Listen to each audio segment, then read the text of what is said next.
Good morning, dear students.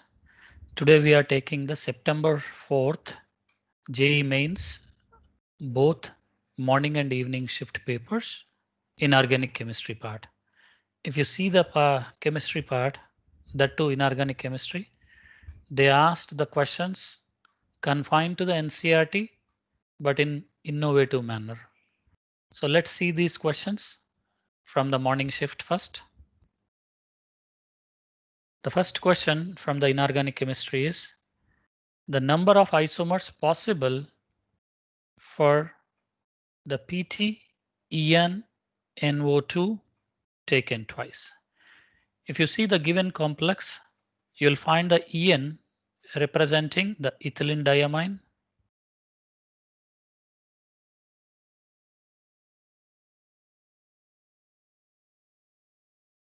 which is a bidentate ligand. So it is NH2, CH2, CH2, NH2,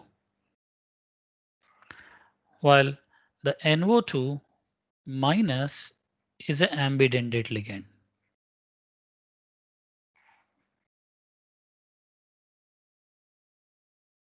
Right. Now, when you are considering the platinum 2 plus with the 4 coordination number, the platinum 2 plus shows the square planar geometry with the En is connected at cis position as this way, while the other side, the two NO2 groups come in the square planar arrangement. But as the NO2 is a ambidentate ligand, we have a linkage isomer such that keeping the En fixed here,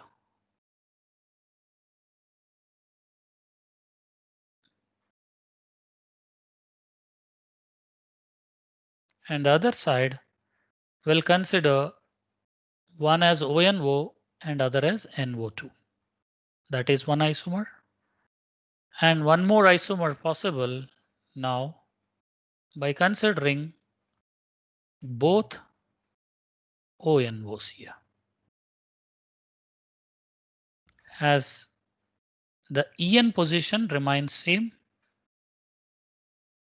that is ethylene diamine is connected in the same manner with the monodendrite ligands are now with ONO. So now for the given question, we have 3 possible isomers. So the answer comes to be 3 here. And let's move to the next question from the inorganic chemistry.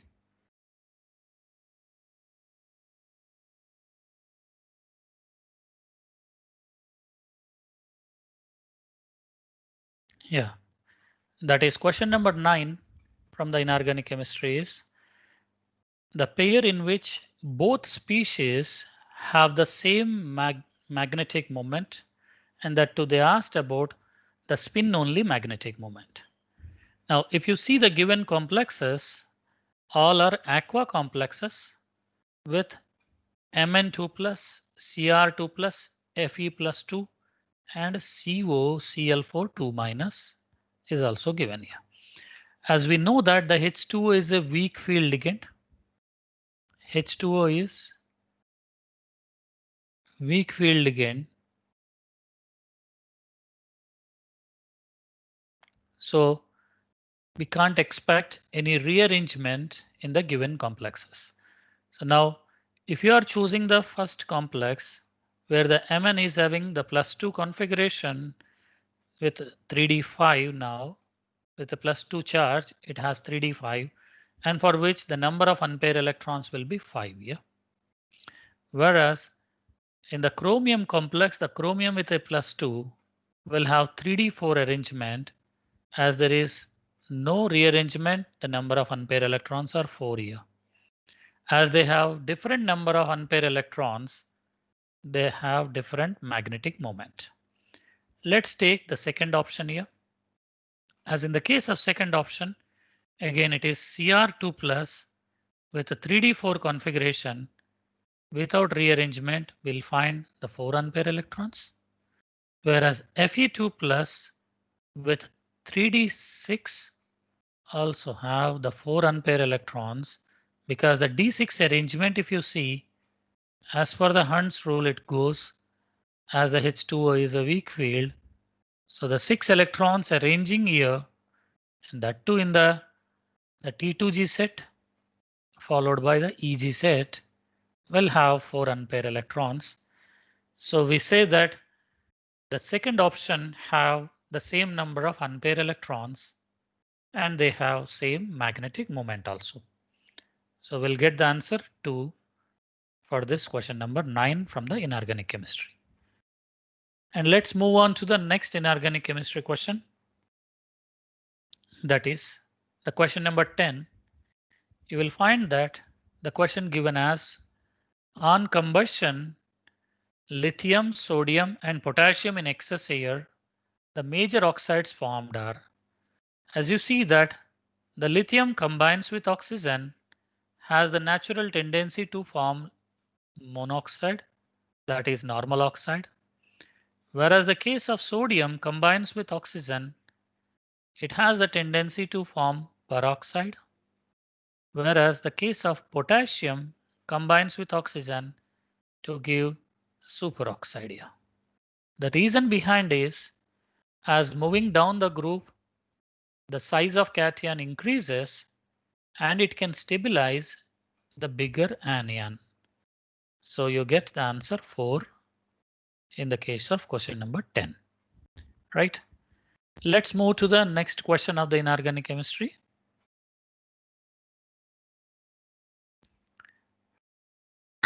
The question as the elements with atomic number 101 and 104 belongs to.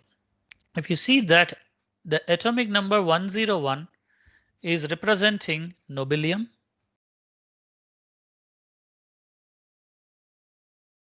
and the nobelium is a actinoid, whereas the atomic number 104 is representing rutherfordium,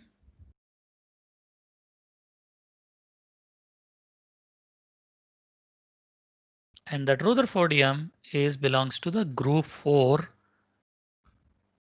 of the D block.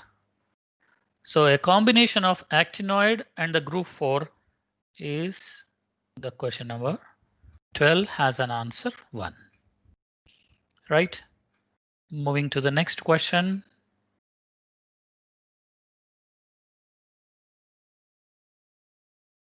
And that is among the statements A to D, the correct one are as the first option given as the limestone is decomposed to CaO during the extraction of iron from its oxides. Yes, if you consider the blast furnace reduction, in case of the blast furnace reduction,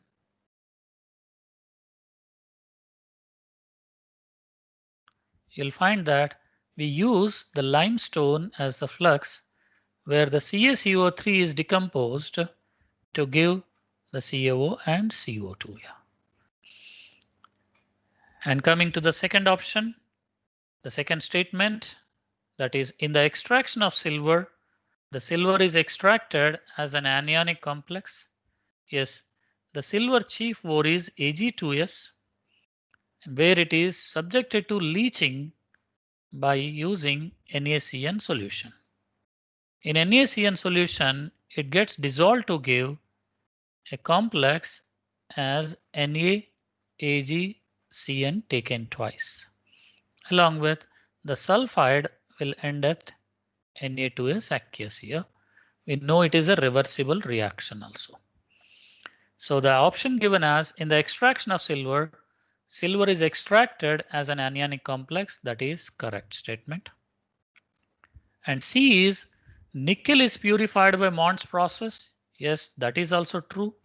When you take the nickel in the molten state, which is right now in the impure form, is treated with the carbon monoxide to convert into thermally unstable NiCO4 form.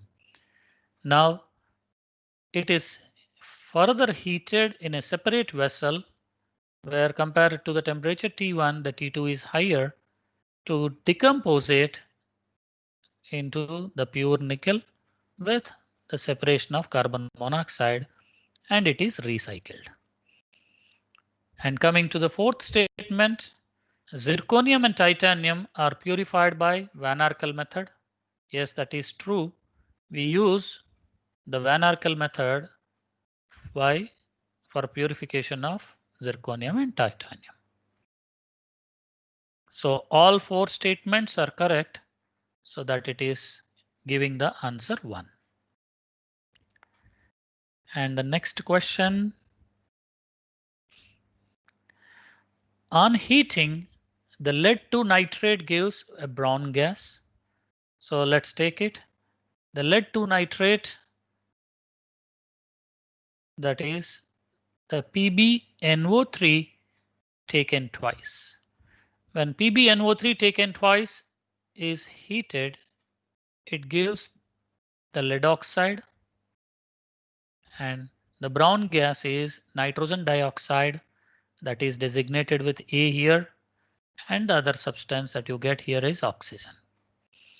Now they are saying that the gas A on cooling changes to a colorless solid or liquid. Yes, when NO2 gas is subjected to cooling, there it will become N2O4, which is either solid or liquid, depends on the temperature you are maintaining. That is designated with P. Now the N2O4, which is treated with NO here, there it is giving the blue solid, which is N2O3. The N2O3 is a blue solid. And question asked as the oxidation state of nitrogen in the solid C. And that is in N2O3, the nitrogen carries the +3 oxidation state. So answer is 1. Right? And going to the next question. Here is the information given about the intermolecular potential energies. The intermolecular potential energies for the molecules A, B, C, and D. And they are asking which is the correct option. You see that the options given as AD has the shortest bond length. And if you observe the curve, the AD curve, you will find that there is a longer bond length expected in the case of AD. Second option, D is more electronegative than other atoms. If it is more electronegative, you will expect the bond is stronger generally, and the stronger bond will have more bond energy or more drop in the potential energy. So the second is wrong. And third option is the AB has the stiffest bond. The third option given as the AB has the stiffest bond. Yes, if you see that the more dip in case of the AB, that is indicating it is the strongest bond and is the stiffest bond also. So for the 15th question, you will have answer 3, right? And going to the next inorganic question.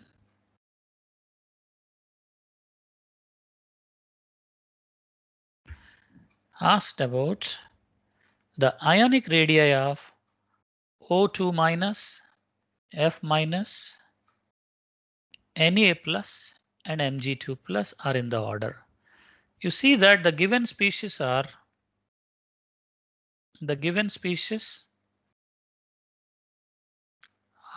isoelectronic.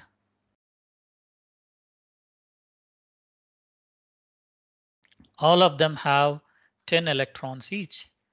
Now, in case of isoelectronic species, the size depends on the effective nuclear charge, comes from the difference in the number of protons. Now, if you see that the O minus 2 have 8 protons, F negative has 9 protons, Na plus that is 11 protons, and Mg plus 2 has 12 protons.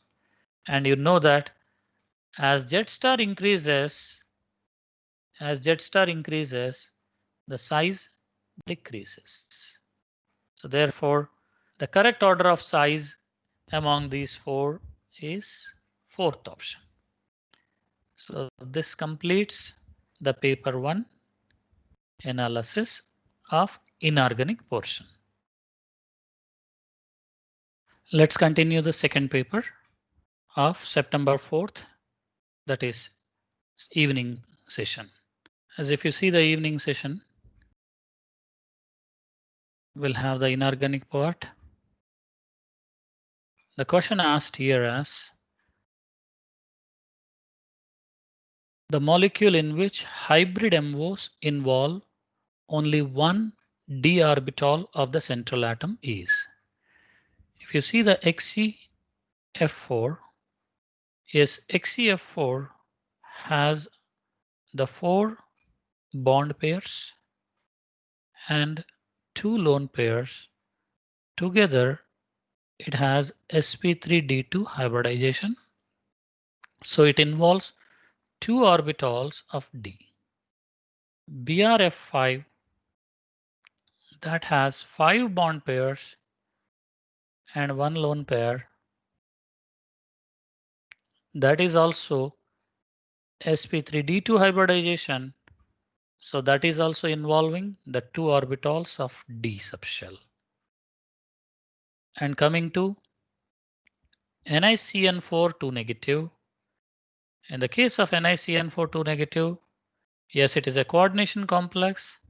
We know that the nickel 2 plus with strong field ligand Cn minus.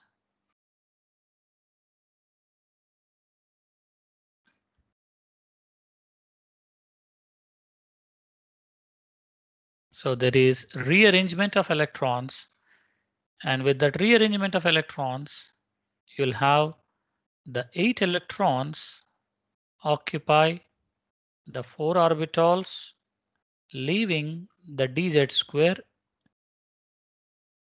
is filled and dx square minus y square is empty. With the 4s and 4p are available here, it go for the dsp2 hybridization. So it is involving only one d orbital in the hybridization. So it is satisfying the asked condition. So answer comes to be 3 here. So let's move to the next question.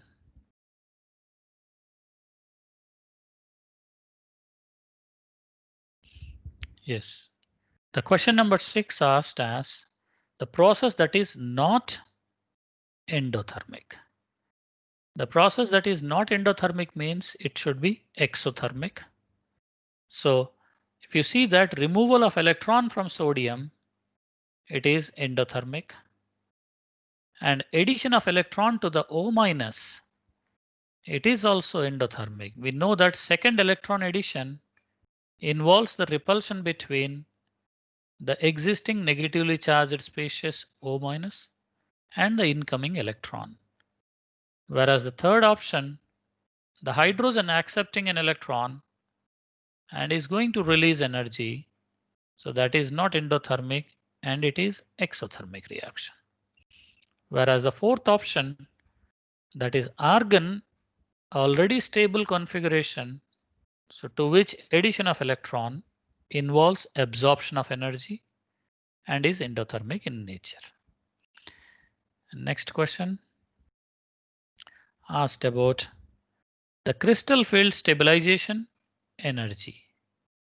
And if you see the given complex, that is the CO plus 3 is associated with the 3F minus and 3H2O. And both H2O and F minus are weak field ligands.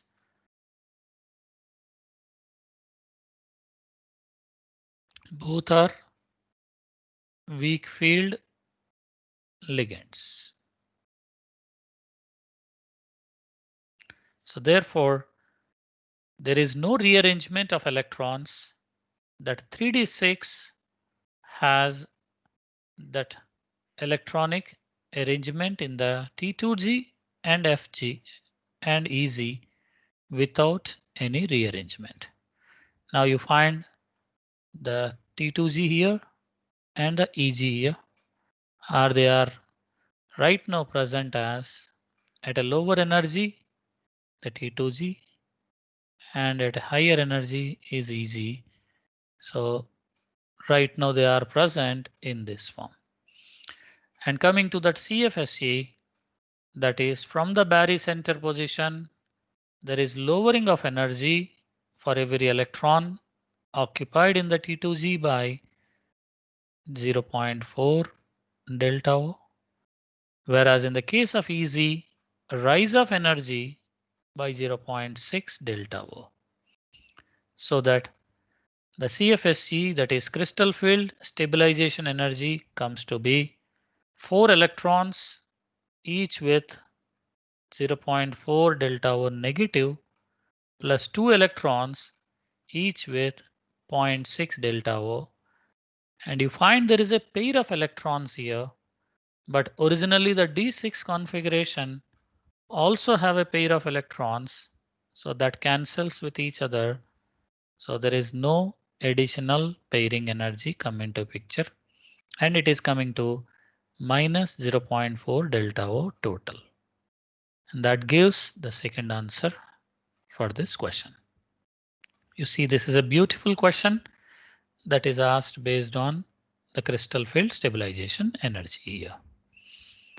Coming to the next question, you'll have asked about the incorrect statements among A to C here. And that incorrect statements among A to C here. The first statement, the tungsten plus 6 is more stable than the chromium plus 6. Yes, if you see that in D block, moving down the group,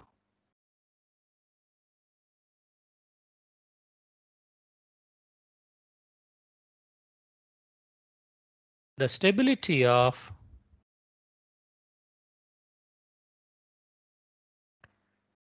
that higher oxidation state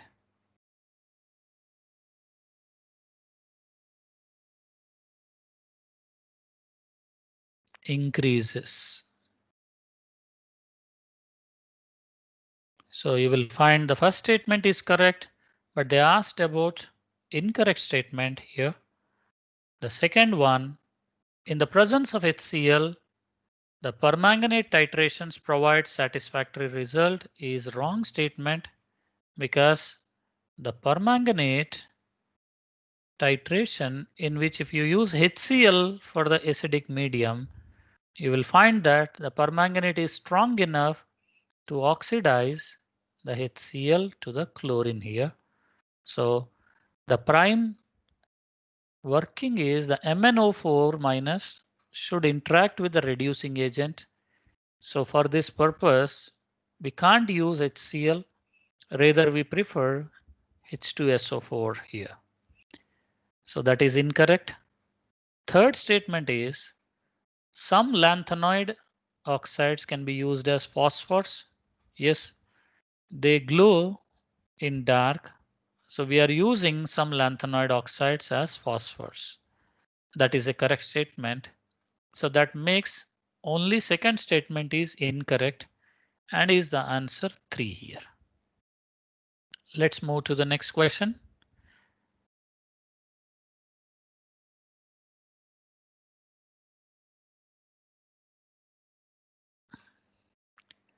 This is question number 13, asked about an alkaline earth metal M readily forms water soluble sulfate and water insoluble hydroxide, and also mentioned that its oxide MO is very stable to heat and does not have rock salt structure. And these conditions satisfy the M is beryllium, as if you consider the beryllium sulfate, you'll find the beryllium sulfate is soluble in water.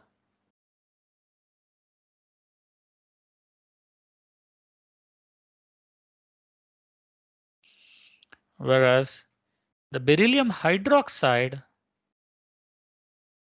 is insoluble in water.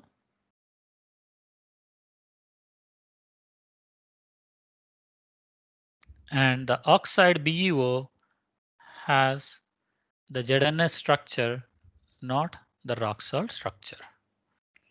So that satisfies the answer 1. And going to the next question of inorganic chemistry.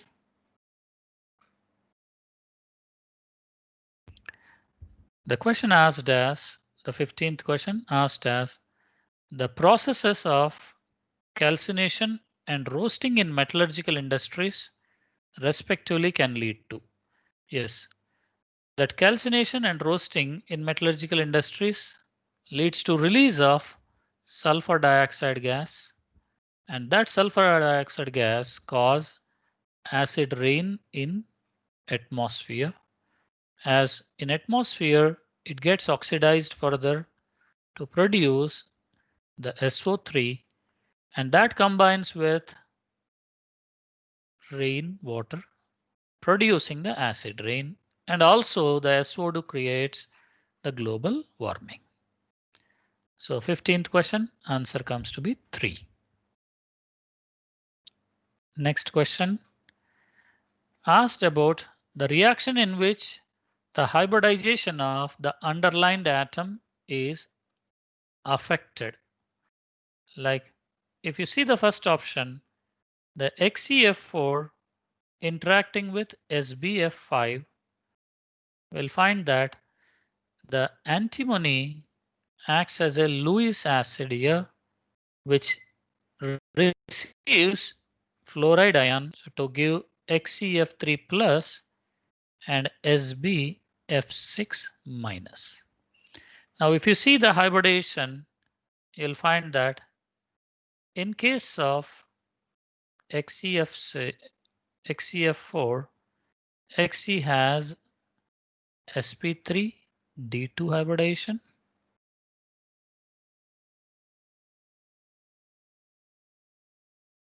Whereas the case of XeF3 plus will have xenon has the two lone pairs and 3 bond pairs will make sp3d hybridization.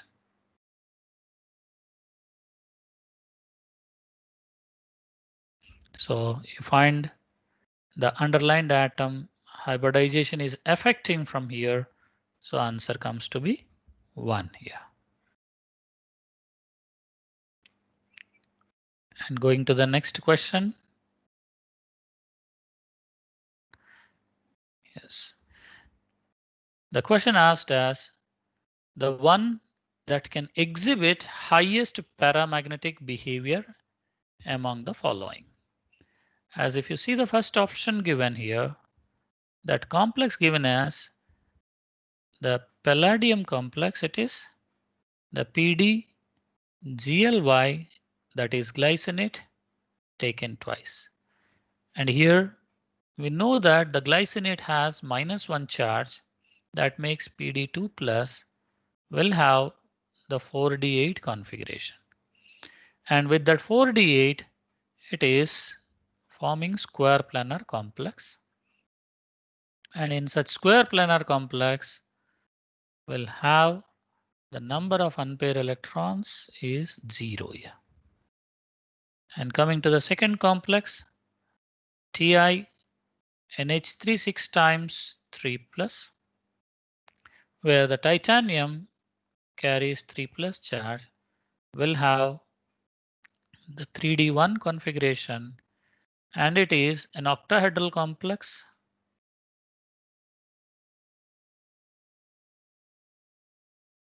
With number of unpaired electrons will come to 1. And coming to the third one, the CO, OX taken twice, OH taken twice, minus, representing The cobalt here carries the charge that is oxalate is having the -2 charge and the OH carries -1. These two together have -6. So to have a complex with total charge of -1, this has the +5. And when you take that cobalt +5, you will have the configuration. The original cobalt is argon with 4s2 3d7. Now with a CO +5 means you need to remove that 5 electrons. You find the 2 electrons removed from here and the remaining 3 electrons, if they removed from here, will become 4. That it is 3d4. But as it is given the delta O greater than P, you'll have the 3d4 with a configuration T2G4 and EZ0 because it is splitting is more.